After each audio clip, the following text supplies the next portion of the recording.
giờ bóng ôn mình scroll cà cái này sát thế trơn mong cà bố muốn đốt trơn là mong cà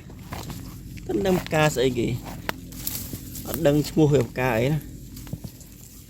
sát bố bố mình tên đúng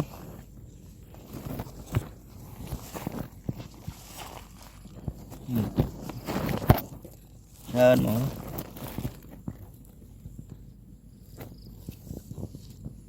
được cái này ổn đang chui prap không cái rồi